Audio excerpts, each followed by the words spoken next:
for me anyway, he's a Bosnian war criminal on the run, really, keeping himself in the shadows by going off into the sort of countryside there and running this place, because I think he's always been a wheeler-dealer type of character. It was funny because Sean and I talked about it with the backstory of these two characters when they knew each other when they were kids, when they were young, and they went to school together, grew up in the same village together. But Sean's character as Goran goes in one direction and my character goes another, but we talked about it, and Sean said, yeah, I mean, Viktor would have been the kind of guy that when he was a young man, he's the sort that would have been able to get you anything. If you wanted the latest movie or the latest drug, the latest clothes, a neat jacket that would have been shipped in from somewhere else, he's the kind of guy that would have got it for you.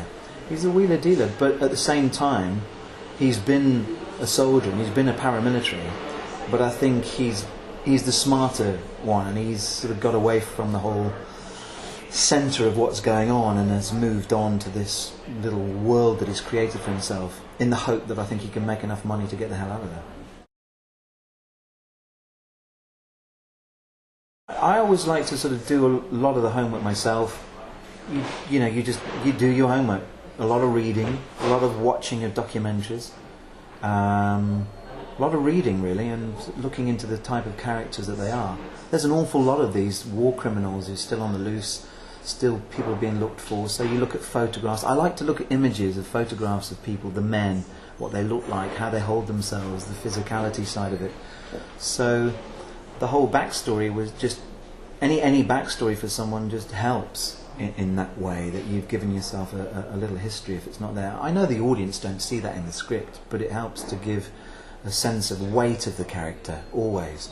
I mean, the golden rule is always that you've got to look like you're coming from somewhere and you're going somewhere. Where have you come from and where are you going to? There has to be an interest in that journey, even if the audience doesn't see the beginning of that journey and they don't see the end either. But you, as that character, there has to be an objective, and always a super objective as well. I've been asked that question a lot. I think what I tend to do is look for the better side of them, funny enough. I can understand why there are some people that think that I have an affinity with sort of these monsters, and you can have that, and I understand that, and it's just going into a dark place with them. But at the same time, no one is just, one-dimensional person. So you look for the other things about them that made them that way.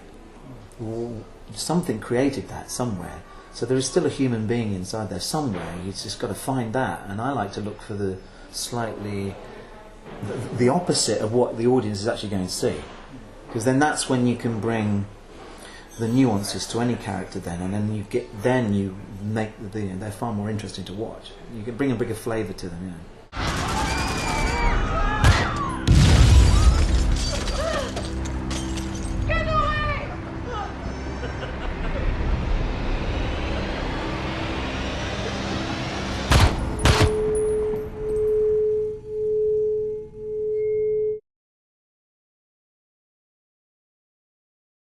No, to be honest with you, I think they just seek me out. I think, people talk about, I don't know, I hear stuff and you see things written about you, or someone says something about your intensity and this and that and the other. I think at the end of the day, if someone sees you playing a role, you do a role very well. I mean, I would imagine most actors would suffer from that thing, that initial thing of, that's what people think you do. And so you do get pushed in a direction sometimes. It's not that you're following that, but someone says, "Oh, we've got this guy." But I don't mind. I'm not bored at thinking like, "Oh gosh, I shouldn't play sort of bad guy. Too many bad guys." They're all different to me. They're all different. They're all my babies, and they're all different to me, no matter how ugly they are or how bad they get. They're very different, and that's what I always look for, the difference. But I have read scripts where you just read it and you think, be quiet. It's so flat. I like it when there's a script and you say, oh, I see, there's something a lot deeper going on here. But if it's just flat, then I'm not so interested then. No, I knew that we were going down that route, and particularly in the first week of filming. I mean, Paul had talked about it a lot anyway, that the way and the tone that he wanted to pull across for the film, which was this very sort of dancey sort of, you probably noticed particularly in the first half of the movie, this sort of almost opiate sort of window you're going through with the Steadicam work and the dark and the set and the way it was shot and the lighting, and it was very, very cold and greenish blue, and so I knew that from a technical point of view we were going down that route anyway, despite the script was already dark anyway. So that I knew that where it wanted to go, where it was heading. I mean, the only thing that we were concerned about a little bit, particularly Sean and I, we talked about the fact that we didn't want to. We were hoping very much that it wasn't going to be, vicarious thrills for people, titillation, and that, having women purposely running around with nothing on and things like that. And there's none of that in the movie, and we're very proud of that fact about that film. That there's none of that, and there's no sort of. It's very realistic in a lot of ways. Oh yeah, no, he's done a brilliant job. He's a great friend. I've known him for many years, and I think he's definitely got a gift, and I think he will go far. And he's the sort of guy that always learns from he will learn from each one.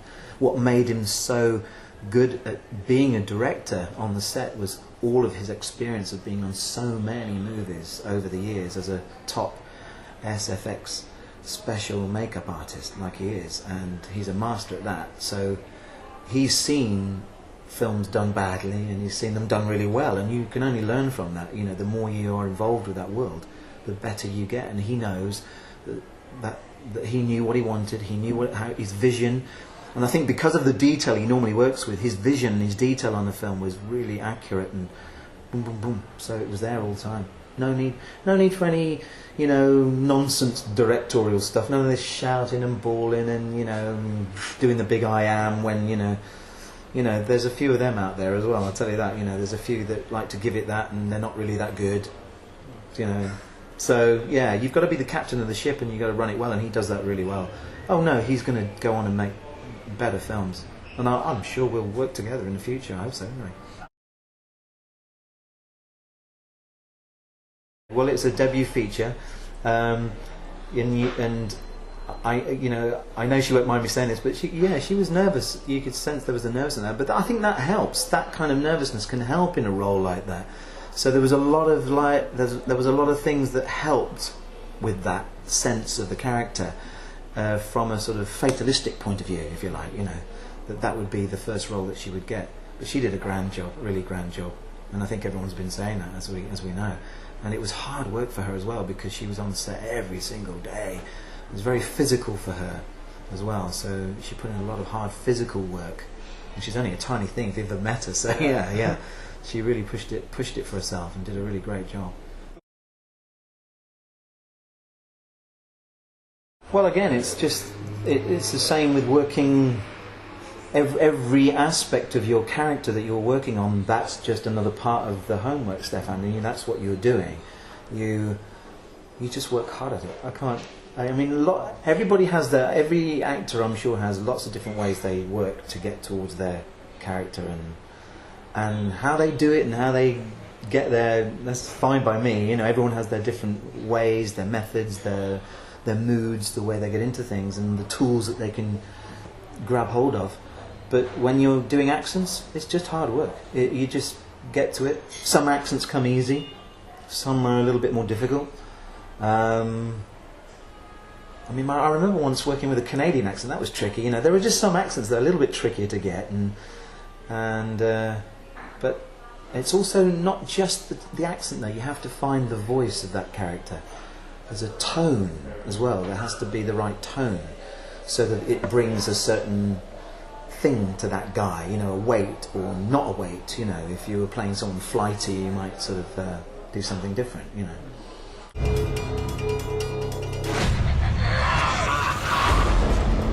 I have just lost one of my best fucking men. And I just lost the girl!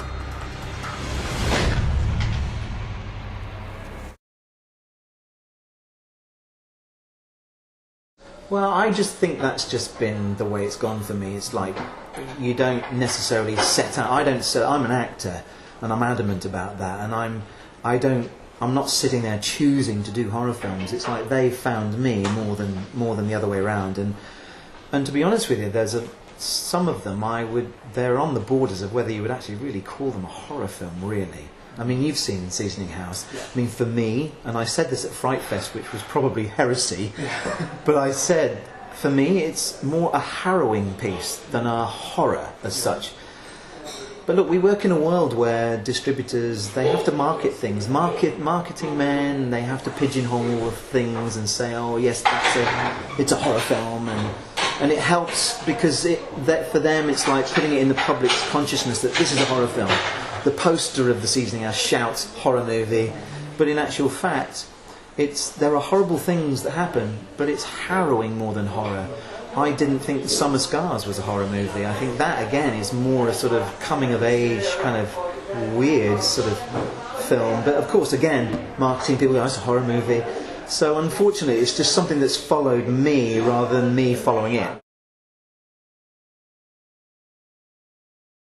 It's frustrating, but I understand it. I get it, because that side of the film business is a different world. You know, the marketing, the advertising of a movie. And it's only when the real big boys like the Warner Brothers and the Paramounts, whoever, you know, when they sort of put a big film out, then it doesn't really matter. You know, I mean, we've got World War Z coming out with Brad Pitt. They're not going to put... I doubt very much if they'll say this is a horror movie. It'll be Brad Pitt, World War Z. They'll just talk about that. But if that was a low-budget picture and it wasn't a big star like Brad Pitt in it, they'd go, horror movie. You've got to market it as a horror movie, and they'll pigeon it down till they get it in a box, put it in a box for people. I mean, the only thing that frustrates you about horror movies is that more often than not, it's only the real big boys who can do horror movies that get it out of the cinema, and I think that's a shame, you know. I mean, I love cinema and I love going to the movies, and it's just a shame that we don't see more of different movies at the cinema instead of a similar bunch of films, you know.